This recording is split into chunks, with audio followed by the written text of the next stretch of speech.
here, YouTube, Monday Mix-Up. I'm Dustin. I'm Rosie. And welcome back to another fun and exciting episode of Monday Mix-Up. Weren't those last 2 weeks, 3 weeks actually, Yes. with our guests, just amazing.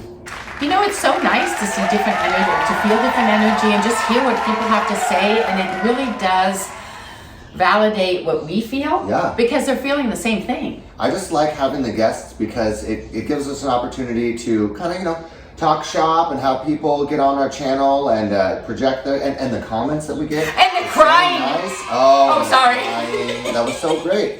And the hugging. And the hugging. It's just wonderful. That's part of our family community and we love it. We can't wait to have more. We're already lining up some new guests. But hey, Rosie. What? What do you want to talk about today? Well, like I always start, M is our letter. M is our letter.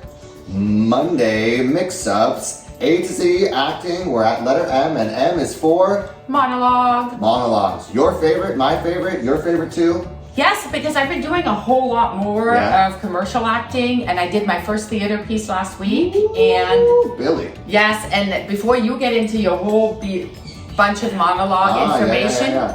we had practice once a week.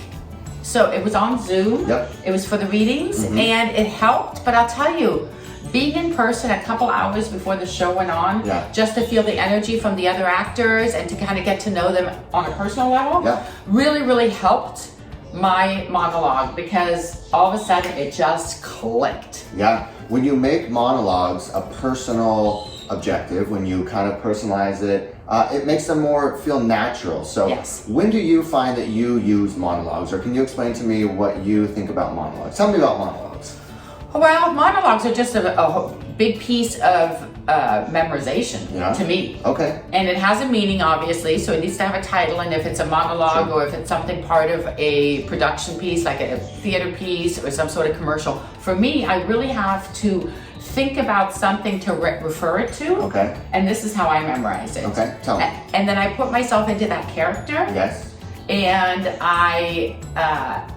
because it does show through the eyes, and that's how I go over my lines and over my lines, but I also put myself in that character space, try to feel it, be it, breathe it, Live it. and so that helps me to memorize my monologues. So monologue, one, mono, log, whatever that means, where you're having, like you said, an in-depth solo experience as that character. You get deep into the character, and you mentioned memorizing, but it's a little bit more than memorizing, right? Right. You're memorizing, but you want to make it kind of so ingrained in you that it just comes off like it's not memorizing, it's just you. Yes, it's now you have to get into that character of So what very you're natural. So you know that character deeply. Yep. You rehearse and you practice, but you practice and rehearse enough so that it just slides out naturally. That's exactly it. And that's what I mean by meeting the other people that you are cast with. Sure.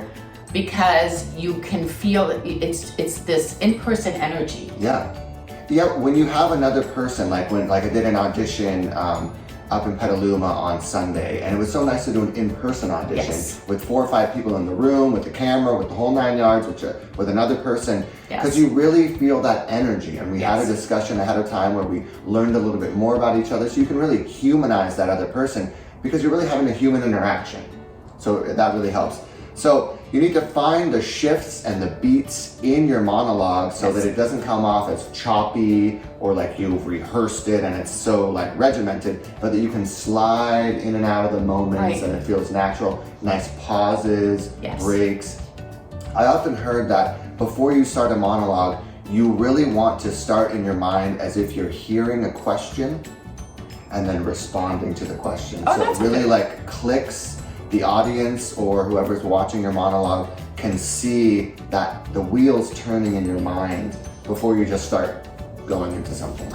Yeah, and that really does, you have to set yourself into the character that you're speaking about. Yeah. Or, because otherwise it just sounds cold. Yep.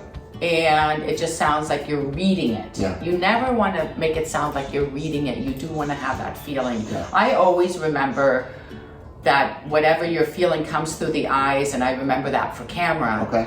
And so for me, I really do set myself into whoever I'm talking about or trying to portray, because I feel like it really starts showing. Yeah.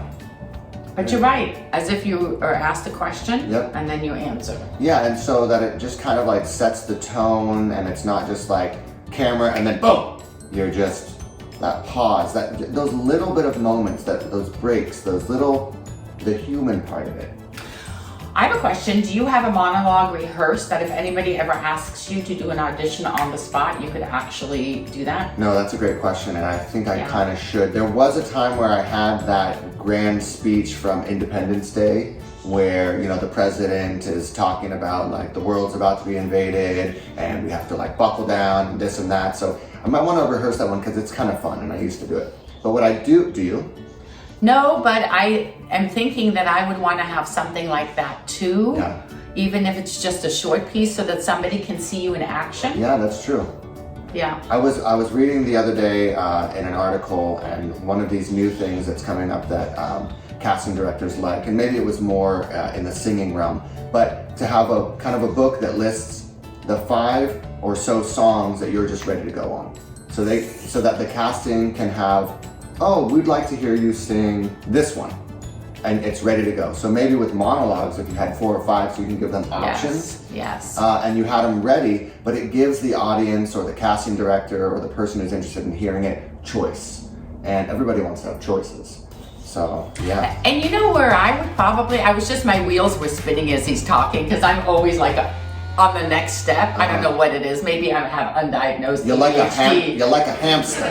But I was thinking all of those UGC commercials that I do, that's a lot of monologuing. It is. And UGCs, you should save all that material and be able to compile it and make, because you need a UGC reel, you need a reel for your acting, you need a reel for your commercial stuff. Yes. It's just really important. It can be exhausting sometimes to have all of these, but like, get that monologue down, have a couple things rehearsed. I do know that if you want to go in front of agents, they often want you to have a monologue rehearsed, so when you go in front of them, so that's helpful. Right. So I think that's another good point for our preparation for this year is to have those at least 3 or 4 reels. Yeah. So UGC, Yeah. acting, commercial, And whatever else, a couple monologues. and whatever else, really. So why don't you out there just take a little hint from us and practice some monologues. Go out there, you can go online and search monologues. You can get monologues from your favorite movies or TV shows. Do a little practice. It doesn't have to be very long, but just get them down. Get them memorized. Get them fluid in your body. And you know what would be really fun is if you go out there and say you go into a grocery store and you have a monologue thought about, you know, something, and you go up to a clerk and you just like, and just look at their face, bing. Yeah. Remind me to be with you when you do that so that I can watch and I'll be hilarious. Yeah, and if something happens in a negative way, you can be there to bail me out. You're right. So, well, thank you so much for tuning into this wonderful episode about monologues on Monday Mix Up. We're so happy that you're here and watching this channel. Tune in next time, and we'll see you on Monday Mix Up.